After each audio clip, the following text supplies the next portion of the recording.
امام غزالی کا ایک واقعہ۔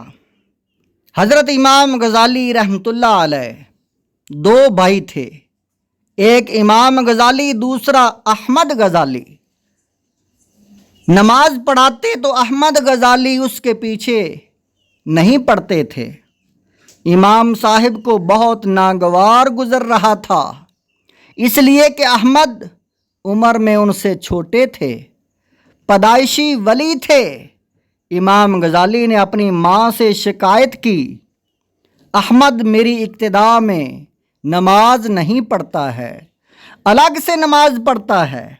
ان کی ماں نے ان کو ڈانٹا کہ بھائی اتنا بڑا عالم ہے تو اس کے پیچھے نماز نہیں پڑھتا، تو کہا کہ اب پڑھوں گا۔ عشاء کی نماز شروع ہوئی، جماعت کے ساتھ کھڑے ہو گئے۔ احمد غزالی نماز توڑ کر باہر چلے گئے۔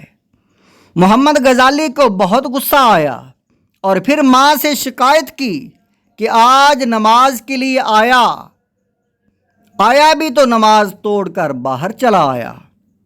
ماں نے دریافت کیا تو کہا یہ نماز میں کھڑے کھڑے مسائل سوچتے ہیں، حیض کا مسئلہ آ گیا اس کو حل کرنے لگتے ہیں۔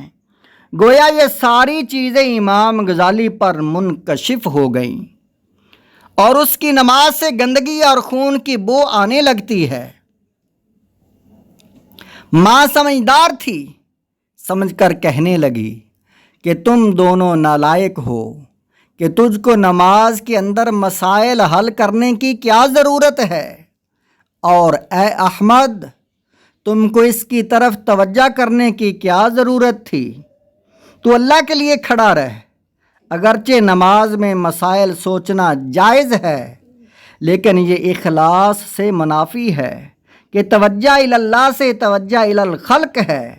گویا رضائے الہی کے لیے جو بھی کام ہو اس میں برکت ہے اور اس سے آدمی ترقی کرتا ہے، اور اس ترقی میں نفس شیطان ہوتا ہے جو رکاوٹ بنتا ہے، اس سے بچنا چاہیے۔ اس لیے ہمارے اکابر فرماتے ہیں کہ درمیان میں جو چیز آئے اس کو ہٹا دو اور اس کے پیچھے مت پڑو، اور جو خدشہ اول مرحلہ میں آتا ہے اس وسوسہ کو ہٹا دو، اور یہ شیطان پہلا حملہ ہے، اس سے بچو، اس سے بچ کر کام شروع کر دو۔ نفس شیطان سے بھی بڑھ کر ہے، اس لیے اس سے بچو اور کام کو جاری رکھو۔ یہ واقعہ سوانح حیات حضرت حاذق الامت صفحہ نمبر 297 پر موجود ہے۔ ایک اللہ والے غلام کا کتے پر اثار کا حیرت انگیز واقعہ۔ عبداللہ بن جعفر کہتے ہیں کہ میں ایک آدمی اپنی زمین کے سلسلے میں ایک مقام پر گیا۔ وہاں ایک صاحب کے باغ میں بیٹھا تھا۔ دیکھا کہ ایک کالا غلام وہاں موجود ہے اور کھانا کھا رہا ہے۔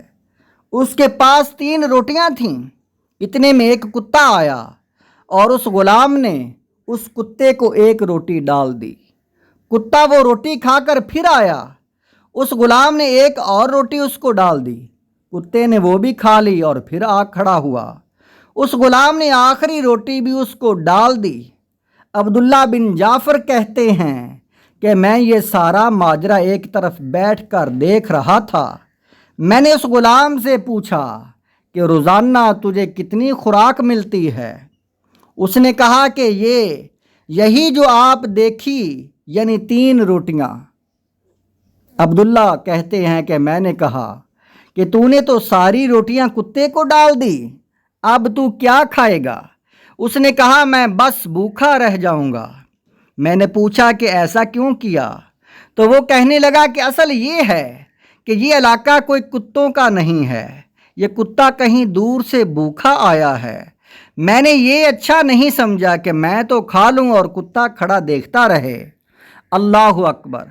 یہ حیرت انگیز سخاوت و ایثار ہے جس کی نظیر ملنی مشکل ہے، کہ خود بھوکا رہ کر کتے کو سارا کھانا کھلا دیا۔ آج لوگ اپنے بھائیوں تک کی طرف نظر نہیں کرتے،